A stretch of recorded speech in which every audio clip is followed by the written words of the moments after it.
Yeah, my name is Dan Sloan, and I run Portland Food Forest Initiative, which is a nonprofit in North and Northeast Portland that converts grass spaces into perennial, abundant ecosystems that provide a lot of food for people and get people who don't have access to land to practice regenerative agriculture techniques and learn about agroforestry in the urban environment. Do you see any? Yeah, right. Actually, it's pretty around. And no slug damage, no. Just about. You don't have to be specific about where you're planting things. You're just like broadcasting and hoping stuff grows, and what grows, grows, and what doesn't grow, doesn't grow. And that's fine because it all adds good stuff into the system.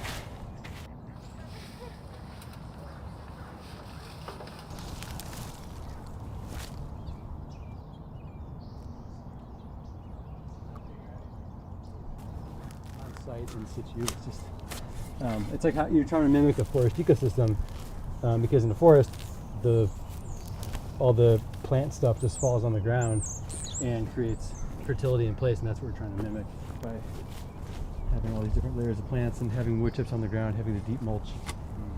That's why I use the deep mulch. This is, if you look at like any of the established wood chips, there's tons of mycelium in them. Kind of a weak example, but even here, these were just put down at the end of last year, and they already have all the white strands. Oh yeah. That's mushrooms. That's the brain of the mushroom. And there's all these mushrooms that pop up all over the place. We inoculated this site with Winecap stropharia, which is what this guy is. And this is an edible mushroom. Wow.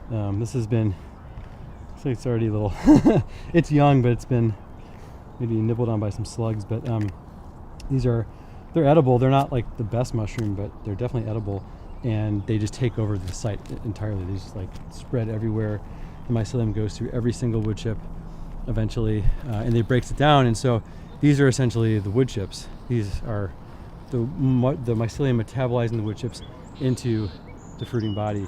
And the volunteers that come out are really astonished how wonderful it feels to be in this space and to just be snacking on different plants, eating berries and different leaves and trying all these new things, and seeing the space mature into a beautiful, productive ecosystem is this really like deep down fulfilling thing that earning money at a job doesn't fulfill, hanging out with friends doesn't fulfill, buying food at the grocery store doesn't fulfill. Like nothing else fills this deep down ancestral yearning that we all have that we don't get to access in the urban environment.